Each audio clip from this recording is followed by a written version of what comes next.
Assalamu alaikum and welcome to all of you at the Competitive Academy for Bright Career. This is Amir Shehzad Gondal and I am an educator in School Education Department. The purpose of this seminar is to make you aware of the certain things which are important for educators. For example, you must have the knowledge of previous papers, the pattern of NTS and job description as well. First of all, we must know what is an educator. Educator होता क्या है? क्योंकि ये बहुत ज़रूरी है आपको जानना कि आप बरसों से सुनते आ रहे हैं कि एजुकेटर्स की जॉब कब आ रही हैं और आएंगी भी या नहीं आएंगी। तो फाइनली हमारे प्रोविंशियल मिनिस्टर मुराद रास ने कुछ दिन पहले ये अनाउंस किया कि एजुकेटर्स की सीट आ रही हैं। तो नाउ इट्स कंफर्म। लेकिन हमें जानना चाहिए कि एजुकेटर होता क्या है। तो एजुकेटर एक ऐसा शख्स है जो एजुकेशन देता है या इंस्ट्रक्शन देता है, और हम सिंपली इसको कह सकते हैं कि एजुकेटर एक सिनोनिम है टीचर के लिए। यानी कि आप टीचर और एजुकेटर को अल्टरनेटिवली यूज कर सकते हैं। और दूसरे नंबर पे हमारे लिए ये जानना भी बहुत ज़रूरी है कि एजुकेटर की जॉब कौन से डिपार्टमेंट के अंडर आती हैं।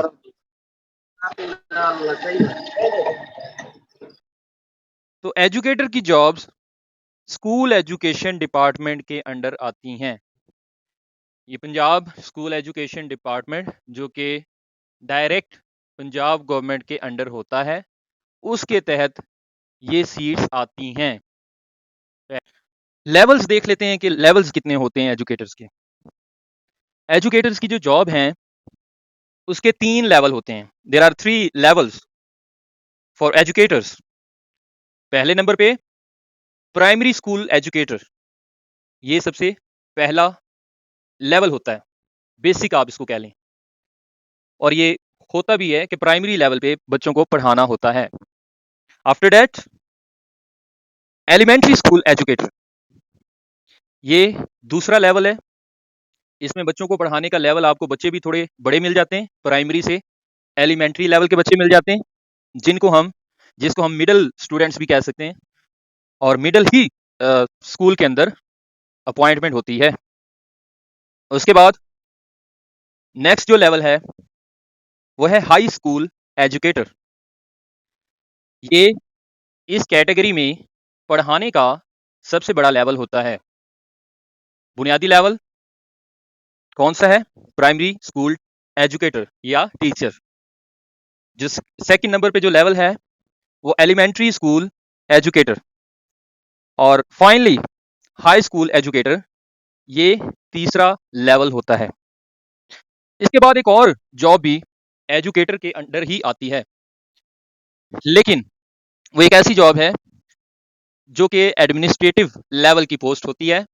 वहां पे जो भी बंदा उस पोस्ट पे अपॉइंट होता है उसने डायरेक्टली किसी भी बंदे को पढ़ाना नहीं होता, बल्कि उसने टीचर्स को ऑब्जर्व करना होता है।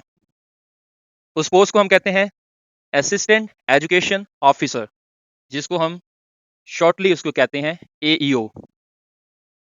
और ये भी एजुकेटर्स की जब सीट्स आती हैं तब ये भी अनाउंस की जाती हैं।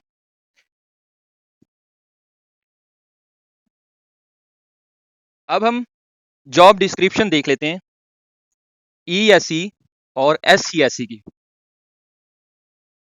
आप लोगों ने ये नाम सुने होंगे पहले भी। ESE stands for Elementary School Educator. Its basic pay scale is 14. On the contrary, if you look at the job of SCSE, so SCSE stands for Senior Elementary School Educator and basic pay scale is 15. So this is the first difference between the both. आप देख सकते हैं comparison में कि जो ESE की job होती है उसका स्केल 14 होता है, लेकिन SC की जो जॉब होती है उसका स्केल 15 होता है। ऑब्वियसली बेसिक पे स्केल अगर 14 है तो उसकी सैलरी कम होगी, और अगर अपग्रेड होके 15 है तो ऑब्वियसली उसकी सैलरी कुछ थाउजेंड्स ज्यादा होती है। The first appointment of ESC is made on contract basis. जब भी आपकी पहली अपॉइंटमेंट होगी, अगर आप ESC जॉब विन करते हैं तो आपकी जो पहली अपॉइंटमेंट होगी वो कॉन्ट्रैक्ट बेसिस पे होगी, और विद इन 3 इयर्स आपको परमानेंट कर दिया जाता है। बट इन सम केसेस कुछ ज्यादा वक्त भी लग सकता है। अगर कोई इशू हो, गवर्नमेंट को कोई इशू हो, तो 4 साल भी लग सकते हैं, या समटाइम्स 5 साल भी लग सकते हैं। अगर हम SC की बात करें तो ये भी कॉन्ट्रैक्ट बेस पे जॉब होती है। ये भी ज्वाइनिंग डेट से परमानेंट जॉब नहीं होती। नेक्स्ट हम देखते हैं, ESC is renamed as PST primary school teacher after being permanent. जब आपको 3 सालों के बाद या 4 सालों के बाद परमानेंट कर दिया जाता है तो तब ESC की जो जॉब होती है वो उसको रीनेम कर दिया जाता है PST में। तो परमानेंट होने पे आप एक PST बन जाते हैं, प्राइमरी स्कूल टीचर। अगर हम SC की जॉब को देखें तो SC is renamed as EST, यानी कि elementary school teacher after being permanent. यानी कि परमानेंट होने के बाद ये जो जॉब है SC की, इसको रीनेम कर दिया जाता है EST, जिसका मतलब होता है एलिमेंट्री स्कूल टीचर। कहने का मतलब कि ये सिर्फ एक आपका काम वही रहता है, लेकिन बिफोर बीइंग परमानेंट आप 14 के लिए आप अपना जो जॉब टाइटल है वो यूज करते हैं ESC, 15 के लिए SC, और जब आपको परमानेंट कर दिया जाता है उसके बाद आप यूज करते हैं EST 15 स्केल के लिए और PST 14 स्केल के लिए। अब हम देख लेते हैं कि what are the duties of an ESC। अगर आप ESC सिलेक्ट होते हैं तो आपको कौन से फराइज सरंजाम देने होंगे। The duty of an ESC is to teach the classes from 1 to 5। ESC का काम ये है कि वो, क्योंकि उसकी जॉब प्राइमरी स्कूल में होती है, इस वजह से उसको पहली क्लास से लेके पंचम क्लास तक के बच्चों को पढ़ाना होता है। इसी तरीके से अगर आपकी जॉब SC में होती है तो आपको 6 क्लास से लेके 8th क्लास के बच्चों को पढ़ाना होता है। But there are some exceptions. वो एक्सेप्शंस क्या हैं कि अगर आपकी जॉब आपको जॉब मिली है ESC, यानी कि आप एक प्राइमरी स्कूल टीचर हैं, लेकिन किसी प्राइमरी स्कूल की बजाय आपकी अपॉइंटमेंट किसी हाई स्कूल में हो जाती है या किसी एलिमेंट्री स्कूल में हो जाती है, तो उस सूरत में वहां का जो हेडमास्टर है वो अगर चाहे तो आपको हायर लेवल की क्लासेस के लेक्चर्स दे सकता है। बात याद रखिएगा, और ये भी बात याद रखिएगा कि अगर आपकी अपॉइंटमेंट प्राइमरी स्कूल टीचर के तौर पे होती है और किसी प्राइमरी स्कूल में कोई सीट नहीं होती, किसी हाई स्कूल में सीट होती है, तो आपकी हाई स्कूल में भी अपॉइंटमेंट हो सकती है। किसी एलिमेंट्री स्कूल में सीट पड़ी होगी तो जो अथॉरिटी है वो आपको वहां पे अपॉइंट कर सकती है।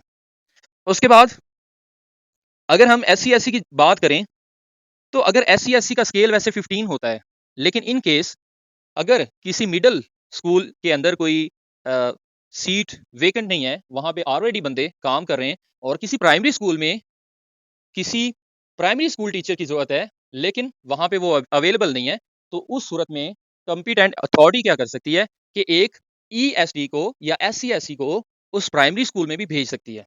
तो उस सूरत में उसको प्राइमरी स्कूल के बच्चों को भी पढ़ाना पड़ सकता है।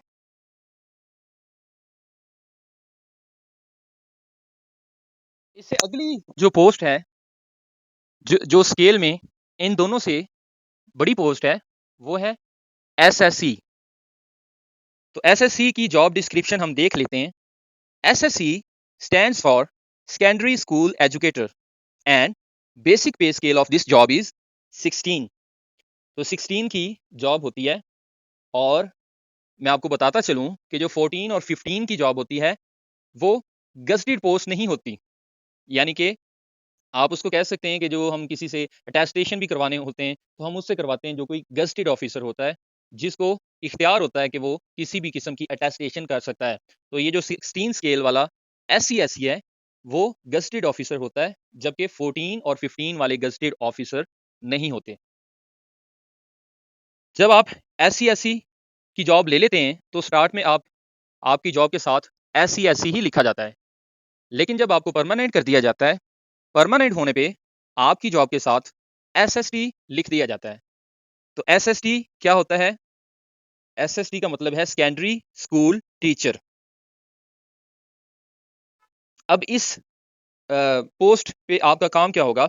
अगर आप एसएससी हैं या बाद में आप एसएसटी हो जाते हैं, तो आपको मैट्रिकुलेशन के बच्चों को पढ़ाना होता है। यानी कि 9th और 10th के बच्चों को पढ़ाना होगा। लेकिन इसमें भी एक एक्सेप्शन है। हर हाई स्कूल के अंदर एलिमेंट्री पोर्शन भी होता है। तो अगर हेडमास्टर चाहे तो किसी एसएसटी को छोटी क्लासेस के लेक्चर्स भी दे सकता है। मिसाल के तौर पे अगर कोई एसएसटी है और वहाँ पे नीड बेस पे कोई भी हेडमास्टर ऐसे कर सकता है कि उनको 6 के या 7th के या 8th के लेक्चर दे सकता है। नीड बेसिस का क्या मतलब है? नीड बेसिस का मतलब ये है कि वहाँ पे ज़रूरत पड़ सकती है, मिसाल के तौर पे कोई टीचर है, वो उसने परमानेंट कोई छुट्टी ली हुई है किसी बेसिस के ऊपर कुछ महीनों के लिए, या वहाँ पे वो टीचर्स कम हैं और क्लासेस ज़्यादा हैं, तो उस सूरत में ऐसा हो सकता है। अब इसमें एक और चीज़ भी है कि अगर एसएसटी की अपॉइंटमेंट किसी हायर सेकेंडरी स्कूल में होती है, हायर सेकेंडरी स्कूल और हाई स्कूल में बुनियादी डिफरेंस एक ही चीज़ का है।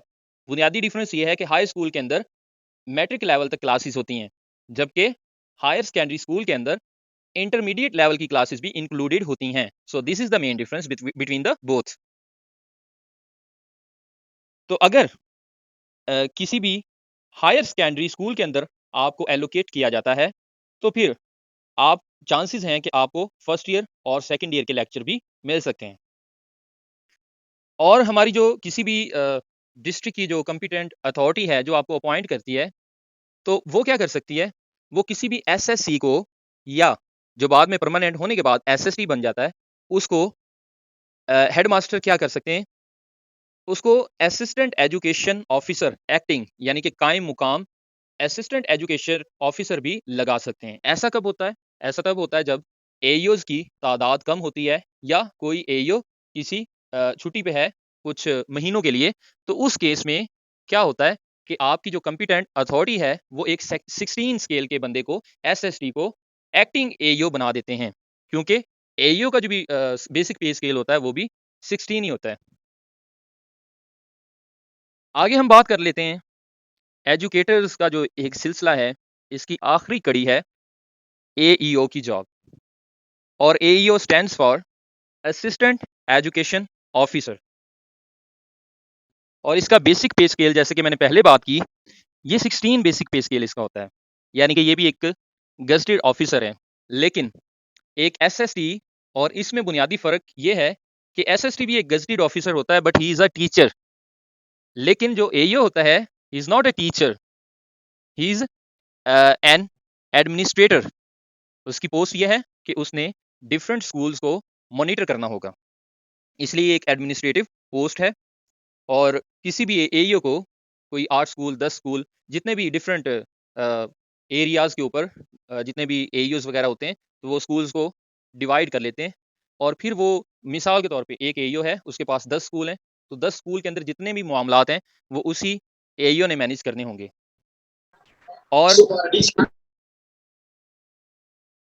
और नेक्स्ट बात ये है कि he is the immediate officer to teachers in primary and elementary schools. कि प्राइमरी और एलिमेंट्री स्कूल्स के अंदर जो इमीडिएट ऑफिसर होगा, यानी कि जो डायरेक्ट बॉस होगा टीचर का, या किसी हेड मास्टर का प्राइमरी या एलिमेंट्री स्कूल का, तो वो असिस्टेंट एजुकेशन ऑफिसर होता है।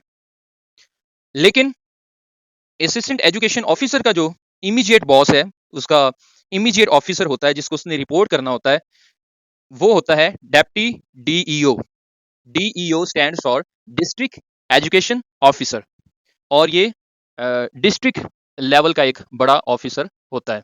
और इसके पास अथॉरिटी होती है कि इसने जो भी कोई बंदा सेलेक्ट हो के एनटीएस के जरिए से या पीपीएससी के जरिए से आएगा डिपार्टमेंट के पास, तो वो यही कॉम्पिटेंट अथॉरिटी होती है, डीईओ, उसको अपॉइंट करता है, उसको ऑफर लेटर जारी करता है और ऑर्डर्स वगैरह भी। और ये एईओ जो होता है, ये रिस्पॉन्सिबल होता है जितनी भी सर्विस से मुतालिक जो मामलात होते हैं और सर्विस रिकॉर्ड को मैनेजमेंट उसको मैनेज करने की सारी जिम्मेदारी इसी एईओ के ऊपर होती है। मैनेज इसने खुद नहीं करना होता, लेकिन ये कि टीचर्स और हेड टीचर्स वगैरह के जरिए से करवाना होता है। अब हम बात कर लेते हैं provincial minister for education recent announcement about educators. उन्होंने एक रीसेंट अनाउंसमेंट की है। वो अनाउंसमेंट क्या है कि उनका पहला बयान है, there will be 3 phases for educators. वो कह रहे हैं कि एजुकेटर्स के लिए 3 फेजेस में हम सीट्स अनाउंस करने वाले हैं। और जो पहली फेज है वो उसमें काम जारी है। जो सीट्स हैं वो 16,000 हैं, 16,000 से, बल्कि उनके बयान के मुताबिक 16,000 से ज़्यादा सीट्स हैं। और उसकी जो समरी है वो फाइनेंस डिपार्टमेंट के पास है। तो उसके बाद वो जो लीगल प्रोसेस होगा कुछ दिनों के अंदर, उसके बाद एक टेस्टिंग सर्विस है, उसको ये जिम्मेदारी सौंप दी जाएगी कि आप एजुकेटर्स का टेस्ट लें। इस सिलसिले में एक अहम बात जो प्रोविंशियल मिनिस्टर ने की है, वो कहते हैं the exam of educator will be similar to NTS. हाँ, उन्होंने ये कहा कि जो पेपर होगा एजुकेटर्स का वो एनटीएस ही की तरह का होगा। अब इसमें थोड़ी एम्बिग्विटी या थोड़ा इबहाम बाकी है। उन्होंने जब ये कहा कि इस तरह का एनटीएस जैसा ही टेस्ट होगा, तो इससे हम 2 तरह की मीनिंग ले सकते हैं।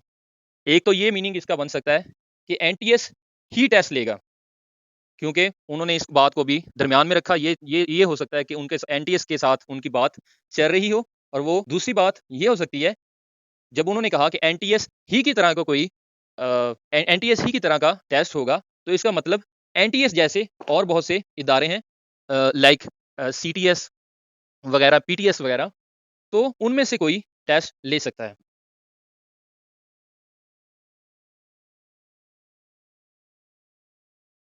ये वही क्वेश्चन है, who will conduct the test. ये आप लोगों के जहन के अंदर बहुत आ रहा होगा कि टेस्ट होना, कौन लेगा टेस्ट। तो it is likely that the test for ESC and SESC will be conducted by either NTS or similar testing service like PTS or CTS etc.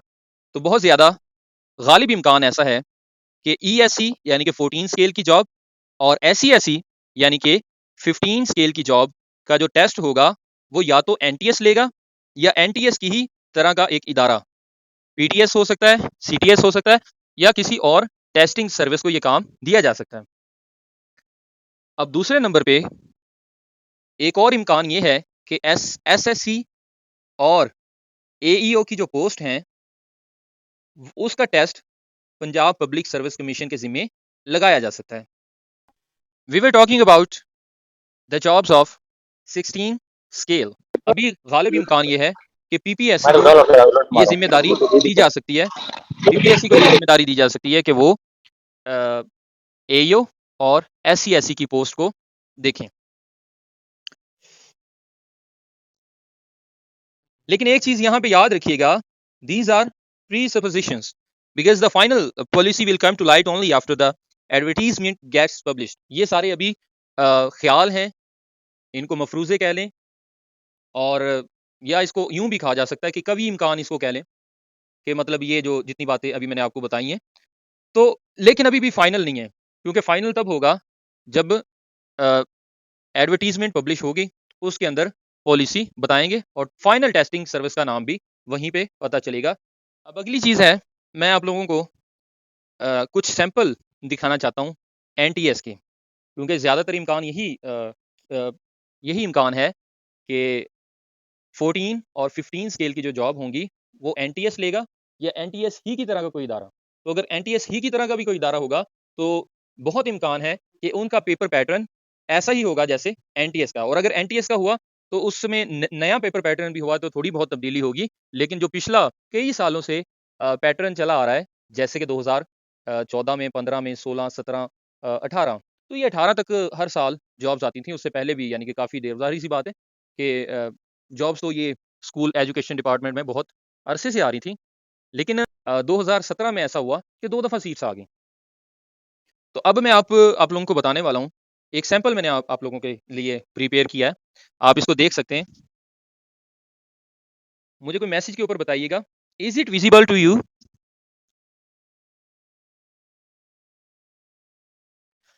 ये 2016 में मेरा ही एक रिज़ल्ट कार्ड है, जो मैंने एक टेस्ट दिया था। इसमें आप देख सकते हैं कि इंग्लिश इंग्लिश में 30 में से 23 मार्क्स, यानी कि इंग्लिश का जो पेपर था तब पैटर्न ये था कि 30 नंबर की बेसिक इंग्लिश। उसके बाद उर्दू, बेसिक उर्दू, वो 30 नंबर की। इस्लामियात, वो टोटल मार्क्स 10 नंबर के। उसके बाद सोशल स्टडीज़, ये भी 10 नंबर की। कंप्यूटर साइंस 10 नंबर के, और करंट अफेयर 10 नंबर के। तो इस लिहाज से ये 100 मार्क्स का पेपर बन जाता है। हम इसको काउंट करने की कोशिश करते हैं। इंग्लिश 30 नंबर की और उर्दू 30 नंबर की, 60 नंबर ये हो गए। उसके बाद इस्लामियात 10 नंबर की, 70 नंबर। उसके बाद सोशल स्टडीज़ 10 नंबर की, 80 नंबर। कंप्यूटर साइंस 10 नंबर की, तो ये 90 मार्क्स। और फाइनली करंट अफेयर और जनरल नॉलेज, यानी कि इन दोनों को मिला के 10 नंबर। तो ये 100 मार्क्स का पेपर बनता है। ये होते हैं। तो अगर ये रिजल्ट कार्ड में हमें ये पैटर्न दिखाया गया तो इसका लॉजिकली मतलब यही बनता है कि पेपर में भी यही पैटर्न था।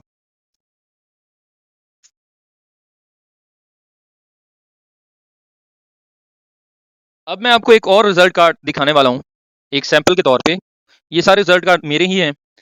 ये है असिस्टेंट एजुकेशन ऑफिसर की जॉब। ये 2017-18 में जो जॉब्स आई थी। अब एक बात याद रखिएगा कि असिस्टेंट एजुकेशन ऑफिसर का जब भी टेस्ट होगा, उसका 14 और 15 स्केल से हटके टेस्ट होगा, डिफरेंट होगा। उसका सेम टेस्ट नहीं होगा। तो ये आप इसको देख सकते हैं कि यहाँ पे इंग्लिश 15 नंबर की, उर्दू भी 15 नंबर की। उसके बाद इस्लामिक स्टडीज 10 नंबर की, कंप्यूटर साइंस ये 10 नंबर के, और आगे लिखा हुआ है सब्जेक्ट। अब ये सब्जेक्ट क्या है, ये मैं आपको आगे जाके भी बताने वाला हूँ। इस सब्जेक्ट में जो बेसिक सब्जेक्ट थे 2017-18 के दौरान में, वो साइंस सब्जेक्ट थे और उसको बहुत वेटेज दी गई। इसीलिए ये बहुत ज़्यादा जो एईओ वगैरह अपॉइंट हुए थे, वो इंजीनियर वगैरह और इस तरह से जिनकी जो डायरेक्ट साइंस से रिलेटेड थे। उसकी रीज़न ये कि साइंस को वेटेज बहुत दी गई। और मैं एक आर्ट्स का बंदा था, अल्हम्दुलिल्लाह मैंने आर्ट्स का के होते हुए भी, आप ये यहाँ पे देख सकते हैं, ये ना समझिएगा कि मैं खुद से बता रहा हूँ, ये 66 मार्क्स है मेरे। तो यानी कि मैंने ये टेस्ट भी पास किया था असिस्टेंट एजुकेशन ऑफिसर का। अगरचे साइंस मेरा सब्जेक्ट नहीं था, फिजिक्स, केमिस्ट्री, बायोलॉजी वगैरह, लेकिन ये कि 66 मार्क्स मेरे आए थे। और अपॉइंटमेंट क्यों नहीं हो पाई, उसकी रीज़न ये कि पूरी तहसील के अंदर एक ही सीट थी असिस्टेंट एजुकेशन ऑफिसर की, और वो ऑब्वियसली उस बंदे का हक था जिसने साइंस पढ़ी हुई थी। और में एनटीएस में ये चीज़ भी मैटर करती है, आपके मार्क्स ज़्यादा मैटर करते हैं। अगर हम पीपीएससी की बात करें तो पीपीएससी में आपका इंटरव्यू ज़्यादा मैटर करता है। ये बुनियादी डिफरेंस है, याद रखिएगा। पीपीएससी में और एनटीएस वगैरह में बुनियादी डिफरेंस यही है कि एनटीएस आपकी जॉब जो होती है वो आपकी मार्क्स बेस पे होती है। उसमें इंटरव्यू 5 नंबर का है। इंटरव्यू का कोई बहुत ज़्यादा रोल नहीं है।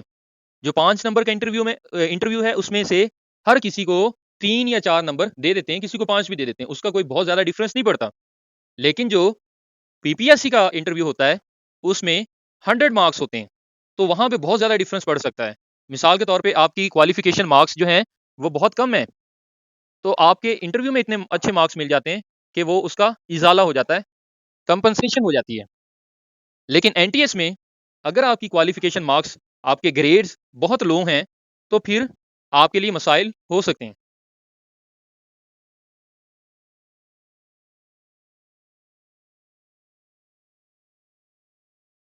अच्छा, ये एक एक क्वेश्चन किया गया कि क्या असिस्टेंट एजुकेशन ऑफिसर की जॉब के लिए मैं अपीयर हुआ था या नहीं? तो इसमें ऑब्वियसली जो भी कोई बंदा टेस्ट को पास करता है, तो वो इंटरव्यू के लिए अपीयर तो होता है, लेकिन ये जो एनटीएस का इंटरव्यू है और पीपीएससी का इंटरव्यू, इसमें बहुत ज़्यादा फ़र्क होता है। एनटीएस का जो इंटरव्यू है, वो आपसे आपके डॉक्यूमेंट्स चेक करेंगे और आपसे बेसिक सी कोई चीज़ें पूछ सकते हैं। आपको वो 5 में से 4 3 नंबर दे देते हैं या 5 भी दे देते हैं। यानी कि ये इस तरह का टेस्ट इंटरव्यू नहीं होता, जैसा पंजाब पब्लिक सर्विस कमीशन का इंटरव्यू होता है।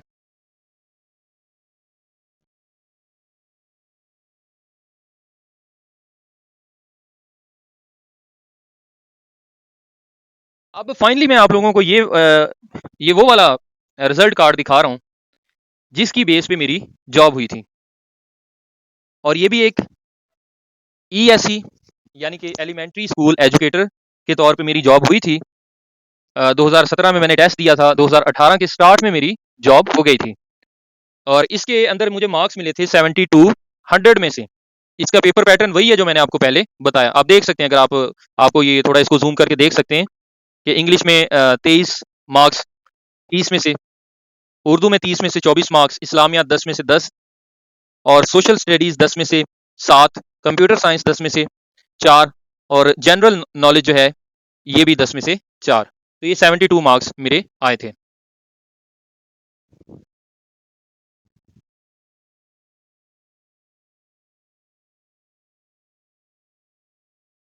अब ये NTS previous years pattern for the vacancies of ESC, SCSC and SSC. अब एक बात याद रखिएगा कि जो पहले एनटीएस के थ्रू जितनी भी ये जॉब्स हुई हैं, उसका फाइनली मैं आपको दोबारा से पैटर्न बताने लगा हूँ, अलग-अलग पोस्ट का, ताकि आप लोगों को ये याद रहे। अब हम आर्ट्स की बात करने वाले हैं। अगर आपकी फाइनल डिग्री किसी आर्ट्स के सब्जेक्ट के अंदर है, for example Urdu, for example English, या इसी तरह से किसी और आर्ट्स की डिग्री आपकी फाइनल डिग्री है, तो फिर आप आर्ट्स कैटेगरी का टेस्ट देंगे। तो 2017-18 में ऐसा हुआ था, इन तीनों का एक ही टेस्ट था। वो क्या कि बेसिक इंग्लिश 30 नंबर की, बेसिक उर्दू 30 नंबर की और इस्लामिक स्टडीज ये 10 नंबर की और सोशल स्टडीज इसके भी 10 मार्क्स थे और कंप्यूटर साइंस इसके भी 10 मार्क्स थे और करंट अफेयर और जनरल नॉलेज इसके 10 नंबर थे। तो ये आप इसको काउंट कर सकते हैं, ये टोटल 100 मार्क्स बनते हैं। इसमें ज़्यादा जो वेटेज दी गई थी वो बेसिक इंग्लिश को और उर्दू को। ये आप देख सकते हैं कि 30-30 मार्क्स दोनों के थे और बाकी जो सब्जेक्ट्स हैं like Islamic studies, social studies, computer science, current affair and general knowledge, तो इनके 10-10 नंबर थे।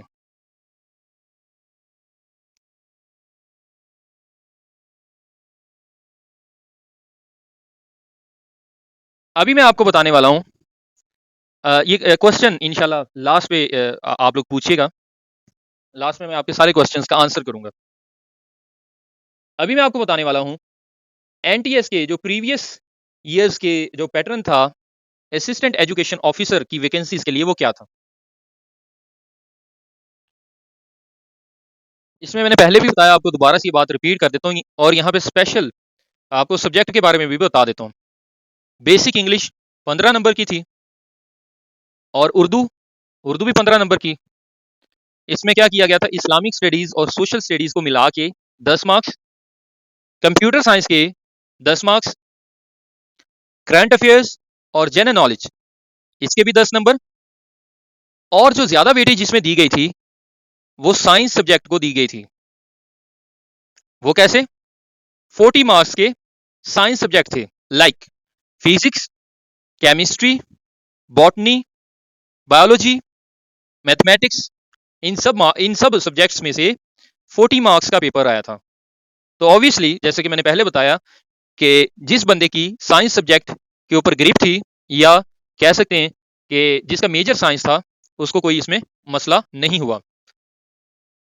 अभी मैं आप लोगों को बताने वाला हूं कि जो प्रीवियस टेस्ट हुए हैं, जितने भी प्रीवियस पैटर्न था साइंस स्टूडेंट्स के लिए, साइंस के जो लोग थे जिन्होंने अप्लाई किया हुआ था, उनके लिए क्या पैटर्न था। ये पैटर्न ईएससी और एससीएससी इन दोनों के लिए साइंस की जो पोस्ट थी उनके लिए एक सेम पैटर्न था, सेम पेपर था। जबकि जो 16 स्केल की जॉब थी एसएससी, उसके लिए पैटर्न डिफरेंट था। अभी पहले मैं, आप लोग ये स्क्रीन पे भी देख सकते हैं कि जो पैटर्न ईएससी और एससीएससी के लिए था वो क्या था कि साइंस और मैथ्स इसमें से 60 मार्क्स थे। उसके बाद इस्लामिक स्टडीज, सोशल स्टडीज, इन दोनों में से 10 मार्क्स, बेसिक इंग्लिश में से 10 मार्क्स, कंप्यूटर साइंस में से 10 मार्क्स और करंट अफेयर और जनरल नॉलेज में से 10 मार्क्स।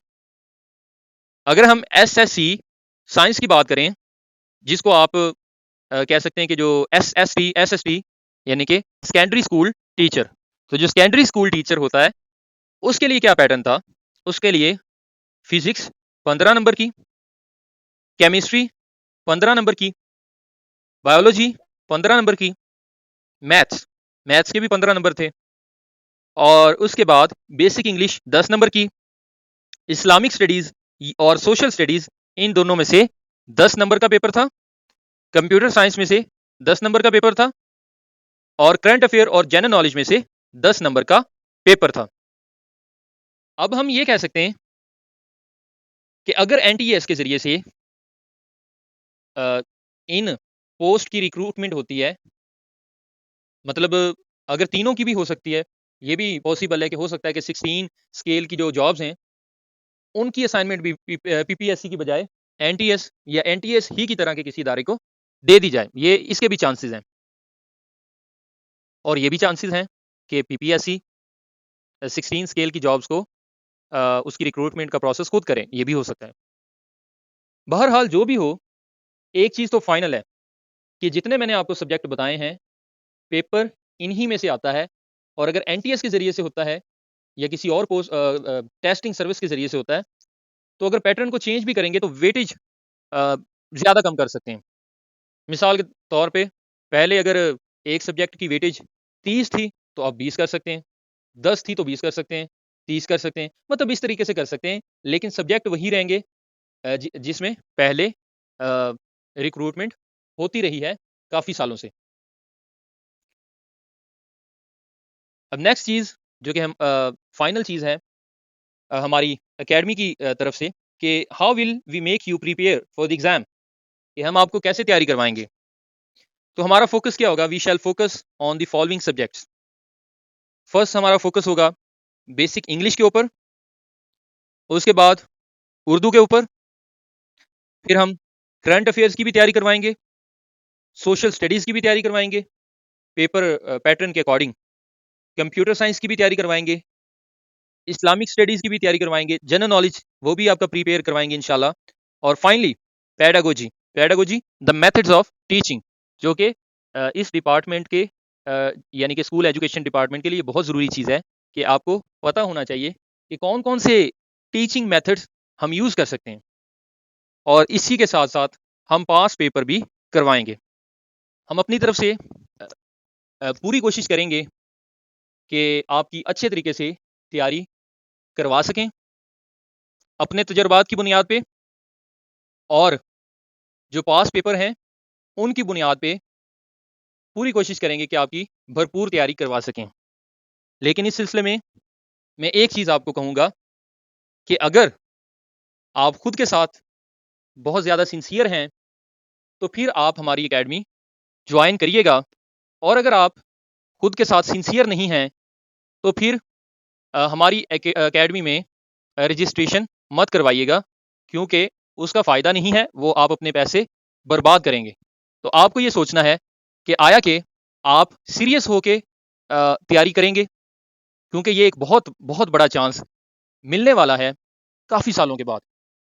2017 में लास्ट टाइम अनाउंसमेंट हुई थी जॉब्स की, और अभी 2022 चल रहा है, इसका मतलब 5 सालों के बाद ये जॉब्स आई हैं, और अभी आगे कोई पता नहीं, क्योंकि आगे नई हुकूमत आएगी, अभी वैसे भी ये टेन्योर ख़त्म होने वाला है, तो ये एक बहुत बड़ा चांस है आप लोगों के पास, और मैं रिकमेंड करूँगा कि आप सीरियस होके तैयारी करें।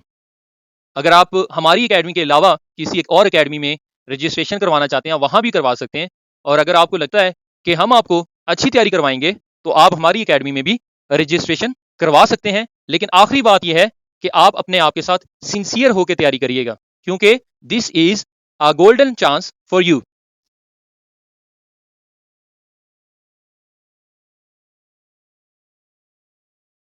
अगर आप हमारी एकेडमी में रजिस्ट्रेशन करवाना चाहते हैं तो ये नीचे मेरा नंबर दिया हुआ है, आप उस पर कांटेक्ट करके रजिस्ट्रेशन करवा सकते हैं।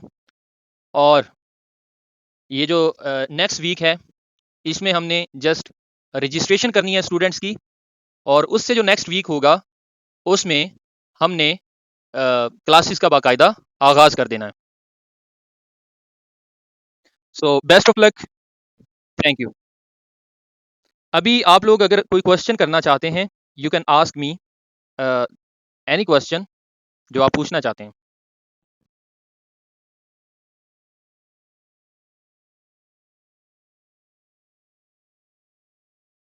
अगर किसी का कोई क्वेश्चन है तो आप हैंड रेज करिएगा और मैं आपको अलाउ कर दूंगा। सर। जी वालेकुम अस्सलाम। सर मुझे ये था पूछना था कि सर पीपीएससी के जिन्होंने एग्जाम दिया उनको जिनको उम्मीद है कि शायद उनका मेरिट बन जाए, सर ये तो सिलेबस बिल्कुल डिफरेंट है, तो वो फिर सर वो कब तक रिजल्ट आएगा, फिर हम अगर वो छोड़ के बिल्कुल इस पे लग जाए। उसके बारे में अभी हम कुछ नहीं कह सकते। सर फिर हमारे लिए वो भी एक चांस ही है सर, हो सकता है इंटरव्यू हमारा ना हो, इंटरव्यू में हम ना सेलेक्ट हो, फिर हम ये शुरू कर देते हैं, फिर हमारे पास यही चॉइस रहेगी। देखें कभी भी हम एक चीज़ के ऊपर रिलाई नहीं कर सकते, क्योंकि कुछ भी पता नहीं होता। लाइफ में आपको जितने चांसेस मिलते हैं आप उनको अवेल करते जाएं, और उसमें से कहीं ना कहीं आप जो है वो आपको जॉब मिल जाएगी, क्योंकि अभी कंपटीशन बहुत ज़्यादा है हर फील्ड के अंदर। तो मैं तो आपको नहीं ये रिकमेंड करूँगा कि मिसाल के तौर पे एजुकेटर्स की जॉब आती हैं और आप उसमें अप्लाई ना करें और किसी एक चीज़ को देखें। हो सकता है उसका प्रोसेस बहुत लंबा हो और फाइनली जो है अ, आप तब तक अप्लाई ना कर सकें, डेट वगैरह गुजर जाए एजुकेटर्स की जॉब की। तो मैं ये चाहता हूँ कि हर बंदा इस पे अप्लाई करे, क्योंकि बहुत बड़ा कंपटीशन होने वाला है और इसमें हर किसी को अपनी किस्मत आजमानी चाहिए। आप हर पोस्ट के ऊपर अप्लाई करिएगा। This is my advice for you. ये ना कहिएगा कि हमने सिर्फ जो है वो 16 पे अप्लाई करना है। नहीं, आप 14 पे भी करिएगा, 15 पे भी करिएगा, 16 पे भी करिएगा और असिस्टेंट एजुकेशन ऑफिसर पे भी करिएगा। ये तकरीबन 2016 से लेके 18 तक मैंने ऐसे किया कि जितनी भी ये जॉब्स आती थी मैं सबके ऊपर अप्लाई करता था।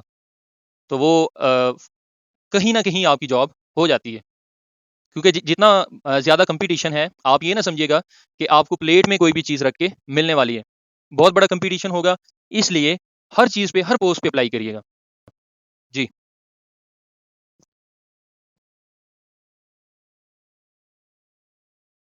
जी, अगर किसी और पर्सन का कोई भी क्वेश्चन है एजुकेटर्स की जॉब के बारे में, तो आप पूछ सकते हैं। Yes, Assalamu alaikum, sir. वालेकुम अस्सलाम। Sir, thank you so much for conducting this very productive and fruitful session. It was very much important, especially for the beginners who really don't know what is all these categories of jobs. So it was very helpful and very beneficial. Thank you so much for conducting this one. And sir, I just wanted to add something like if anyone is confusing in this situation कि हमने PPSC का दिया हुआ है और हम इधर apply करें ना करें, फर्स्ट ऑफ ऑल जैसे सर ने आपको बहुत ही सिंसियर तरीके से गाइड किया है कि आपको जरूर करना चाहिए और मस्ट करना चाहिए, क्योंकि बहुत ज्यादा ऐसे लोग होते हैं जो सिर्फ 16 पे करते हैं और उनको मिलती नहीं है। क्योंकि अगर हर साल जॉब आए ना तो हम अपने बैच के साथ अवेल कर लेते हैं, लेकिन अब ये बहुत गैप के बाद जॉब्स आ रही है इतनी ज्यादा, तो इसमें हर साल एक यूनिवर्सिटी से बहुत ज्यादा जो है ना वो बैचेस फ्री होते हैं, तो वो सारे मिल के कम्पीट करेंगे, तो ये बहुत बड़ा जो है ना वो एक कंपटीशन होगा और आप हर लेवल पे ये भी अल्लाह का शुक्र अदा कीजिएगा किसी भी एक पे आपकी सिलेक्शन हो जाए, क्योंकि हर साल मेरिट बहुत हाई हो रहा है। एंड सर मैं ये पूछना चाह रही थी कि तो क्या इसमें डिसीजन हो चुका है कि ये जॉब एनटीएस के थ्रू होंगी या पीपीएससी, क्योंकि ये भी थोड़ा एम्बिगियस सा क्वेश्चन था, आपने शायद एक्सप्लेन किया हो लेकिन मेरा इंटरनेट थोड़ा ना प्रॉब्लम कर गया था। सो काइंडली इसके बारे में थोड़ा सा मुझे बता दीजिएगा, ये जो डिसीजन हो चुका है कि एनटीएस है या पीपीएससी है। Thank you so much sir. Okay, अच्छा, ऐसे इस तरह से है कि चांसेस ज़्यादा ये हैं कि 14 स्केल और 15 स्केल की जो जॉब्स होंगी वो एनटीएस ले या एनटीएस ही की तरह का एक सिमिलर इदारा जैसे कि पीटीएस या सीटीएस वगैरह वो इसको कंडक्ट कर सकते हैं। और दूसरा मसला ज़्यादा कभी इम्कान ये है कि जो 16 स्केल की जॉब होंगी गजटेड ऑफिसर की पोस्ट, तो उसका गालिब इम्कान ये है कि पीपीएससी उसको कंडक्ट करेगा। ठीक है जी। Okay, thank you so much.